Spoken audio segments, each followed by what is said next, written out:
Hello, everyone. This is Zami Eccles-Irwin from FilmFestivalCircuit.com and the director of the Oregon Documentary Film Festival. Right now, we are getting ready for our fall 2024 event. So, on September 29th at the beautiful historic Clinton Street Theater in Portland, Oregon, we're going to be kicking off a day of networking, awards, and film screenings. And in order to prepare for that, we are talking with some of our participating filmmakers. Today, we're going to be talking with Paul Steinbroner, who is the, creator, writer, director, editor, and so called arranger of a new film entitled Welcome to the Recovery Cafe. Paul, thank you so much for talking with me today. Thank you for having me. Thank you for selecting my film. Absolutely. So, Paul, you are not only a film festival circuit alumni with a film that screened at the Oregon Documentary Film Festival in a spring 2022 event, you also have a very long career of documentary and educational film. And I want to know what inspired this latest movie of yours. Hmm.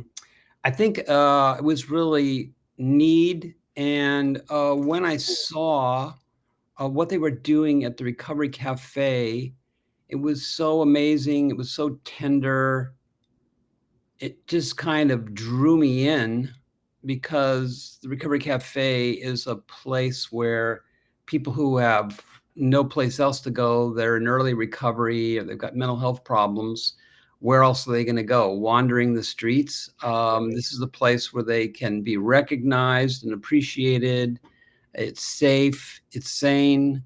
They, have really good coffee. They serve meals. There's all these other opportunities, with writing programs and choral programs where they can sing, or yoga. And there's even on the premises, if they want to go to an AA or an NA meeting, there's that. It's just really a tender place. And I mean, I've seen a lot of programs and I never saw anything like this. And I think this is a really good story. And I hit it off with the people that founded it right away. We talked about some of the same people that we respected and loved, and they were all the same. It's like, yeah, I'm going to come here. So they invited me to what was their open mic, which was essentially uh, one day a month. They have music and it's live, and it's just conviviality, because one of Totally. the poisons in our society right now is the whole isolation thing. Right. You know, drugs aside, which are kind of so private and selfish in a way, and your feelings and your Right. thing and what you had to do to get the dope. This is like, it's all about us. It's like these are people that forgot about there wasn't us, or hi, how are you doing today? I mean, it's shocking in its simplicity, and it's just miraculous in its approach. And when they become members, it's not like they have to pay. They pay by showing up. Hmm. And showing up is such a big deal. I mean, showing up for yourself, showing up for others, being there is the everything. So, they probably had me on Recovery Cafe and went, Right. "Oh, what is that?" Yeah, well, it's a great subject. It's very fascinating how they approach recovery, and I really liked the fact that your documentary, I think, focused almost exclusively on that aspect, and there's none of that sensational dwelling in, oh, what is this person messed up on? What is this person messed on? It's all about how they're actually engaging in kind of these programs, yoga, running, cooking, and I don't know. I thought that kind of focus was really interesting. And I'm curious, what was it like? I mean, you kind of touched on it, but did you spend a lot of time there with your subject and subjects? What was that process like of just kind of Yeah, developing the idea? I spent a lot of time, in topics like this. It's kind of anthropological. You got to embed Mm, yourself. And, I have a long reputation about making films and not judging people, just listening to what they say. And in this era of my career, I went from talking about the pharmacology and the brain chemistry, which wasn't about judgment, it was just about this is what happens, to wanting to know more about the bounce. So it doesn't matter how far down you went or what you used. I was looking at the opposite. It's like coming back, coming back, coming back. What's my life like now? Oh my gosh, I can't believe it. What some of these people survive is like impossible. Right. So, yeah, my focus was all about, community, and their meaning and their purpose. And, you're having a bad day. You don't go to your go-to drug. You show up here and talk about it, and, people appreciate you, or people have relapses, you know what I mean? Right. And rather than stay away 6 months or a year or OD, they try to come back right away, and then they talk about it, and they say, "God, thanks, we were missing you. We were wondering about you." So somebody actually cares Right. about people, and it's a really, that's the whole methodology of it. You belong, we want you, and this is the place. Some people graduate out of it, they have to move or whatever, and Right. this is a good platform to launch the rest of their life. And but for many people, this one lady, she's been in the program since the start. She plays kind of a prominent role. Mm. And, Killian, who started the program, she was just so brokenhearted when she thought, "This is the richest country in the world, and we see all these people on the street." And Right. how embarrassing to say, Right. "Oh, yeah, they're nothing. They're just castaways." It's like she just couldn't handle it. So when she moved to Seattle, she says, "I'm gonna do something different." And she did a whole big survey and tried to find out what what is actually needed. And the place that was needed was, okay, you're all happy. You just got out of rehab. You're clean. And then Right. you realize, oh shit, this is terrible. I have no friends. I don't have a job, and I don't have a place to stay. Right. And I don't know what I'm going to do now. And of course, you could just say, well, there's a bar right there. I think I'll just have a drink. It's like, ugh. Right. So it's a really different place, so people can get kind of reestablished in their own life, and get get familiar with their soul, Totally. get back to being who they were. Absolutely. And that takes a while, but Yeah. it's it's not a one-time thing. Gee, I bought you a cup of coffee, and you should that was like 3 weeks ago. What about today? What about Right. this afternoon? What about tomorrow? So it's there for them, and as long as they're for it, you know what I mean? So they belong. I love that. I mean, like you said, it's sort of like surprisingly simple. It's just a common sense way to provide. And I liked one of the interviews. One of the interviewees said, "Oh, I first came here because I wanted the free meal," you know, Fine. and then they were one of the most vocal supporters and active members of the cafe. Mhm. I'm kind of curious. You have a very long history of making this type of work, and I'm wondering, did you learn anything from this process? Is there anything new to take away from your many ventures in filmmaking? Well, in the past, I was able to contain it more in terms of, okay, we're going to make this film, we're going to do this thing. And usually within a year, it was done, and then we would release it. I had my own release platform. And this time around, I started to make a feature. And, I didn't have somebody famous like, Robert Downey Jr. It's Right, like comparing all these things, somebody to fill in between all the things. So suddenly it became just seemed impossible to be able to edit all this together. And I just said, well, why not just make one film about one thing and another film about the other? And thematically, they're all related. You know what I right, mean? So I learned from the next to the next to the next to the next. But 6 films in 6 years. And I didn't really kind of plan that out. And then, of right, course, in the middle of the first releases, it was COVID. So right, I wasn't even able to show up to accept the award there in Portland. You know, Everything was shut down. It was like right. it's a terrible time, and took such a Very beating isolating. in terms of my distribution platform, and everything I had tried and was successful in the past didn't work. So I was eating rejection for breakfast, lunch, and dinner. But the good news is I've been into this long enough to say, well, okay, what am I just going to say? Forget it. I hate this stuff. It's like, well, what else do I have to do? This is all I know how to do. Right. You know what I mean? So it's like, well, I think I'll just stick with it. Keep going, definitely.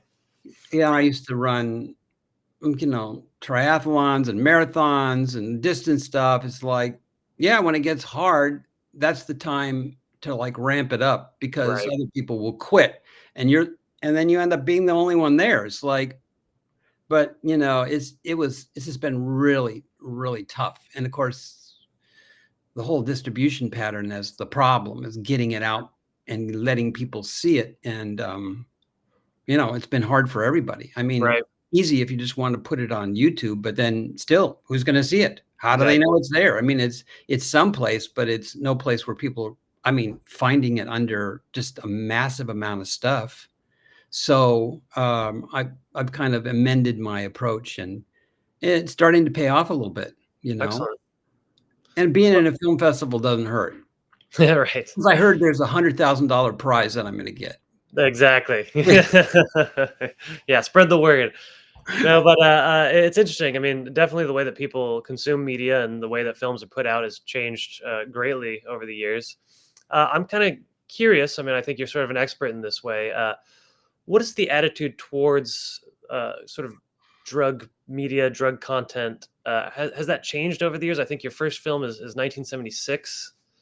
I'm kinda curious, Well, I mean, what has the changed? then well, it hasn't, it hasn't. And then it was like, you know, the magic bullet theory. You take a drug and it just passes through your body and changes nothing. Well, physiologically, we know that not to be true. And Mm. when I started out, we knew it had an impact on the brain, but that predates the word endorphin. The word endorphin did Oh, not really? exist. We knew that there were effects, you know what I mean? So if it was a stimulant, it's going to like work on your heart and it's going to work, in certain ways, you know what I mean? You're going to be more stimulated, Right, loquacious, maybe argumentative, depending on that. You do that for a while, and then you've got insomnia, irritability, and then you keep using it. And it's like, when I started out, they didn't even think that cocaine could be addictive. wow. It's like, well, why do they keep using it? And people would Right. argue this, and it's like, but that was we didn't know about dopamine and Mhm. dopaminergic depletion. It's like dopamine works on the brain. Everything cashes in on dopamine. It's like, do it again, do it again, do it again. It's like this is really working.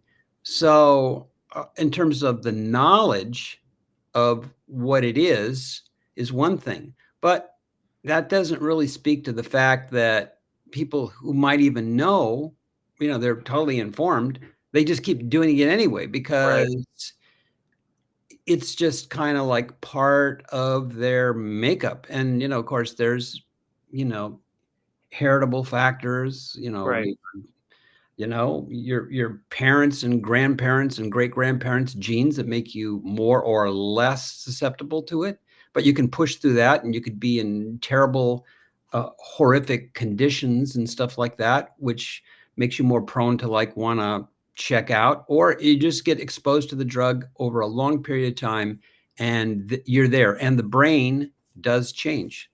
The brain mm, is, we used to think of it as just that's it, that's what you came to the party with, but over right, time, um, there's like many changes and adoptions of the brain,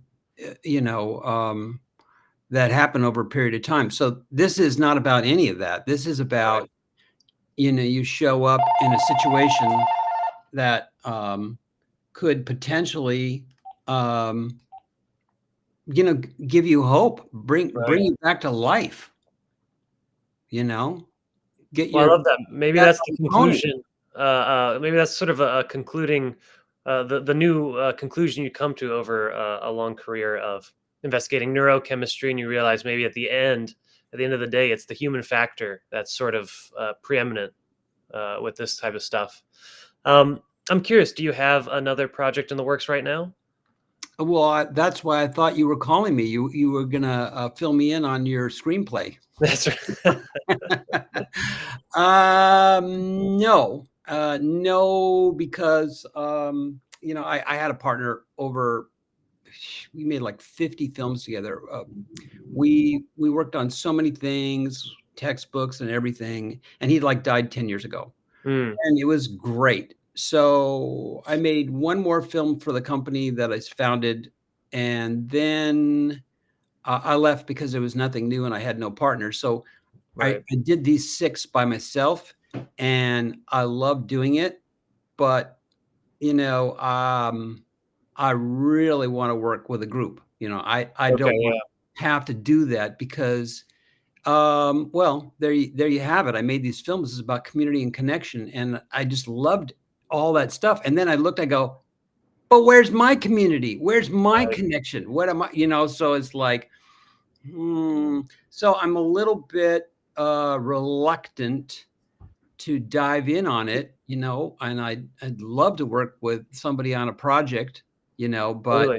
I just can't see doing an open water swim to someplace Right. without a team. And, I just really wanna be on a team, you know what I mean? And, okay, Totally. I'm proved that I can do it without it, but, um, I'd rather do it the other way, and maybe I change my mind tomorrow, but I mean, I just really think it would be so much more engaging and, Mhm. there's points where you make a film and you just kinda stop.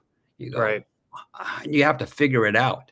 Even with the editing, like this film took a long time. I mean, it took longer to make this film than all the other ones, and I just didn't have all the elements, and one of the elements was, I mean, it was just this film is just reeking of sincerity. Right. It's just the people, I mean, it's just like, but you can only take so much of that, and I didn't have any music that was naturally fitting in, Mm, and I became enamored with this one group. I just, love their music, Bird Talkers, and I listened to it, some of these songs, over and over, and I was just like, "You know what? I don't know how I can finish this film without it," and so I contacted them, and I couldn't really afford it, and then their manager said, "Yeah, well, here's the amount, and here are the terms," and then I just kept going and didn't do anything, and then I wrote them back, and I explained what I was doing. They said, "Oh, you like them? Go ahead, you can use those." I was like, wow.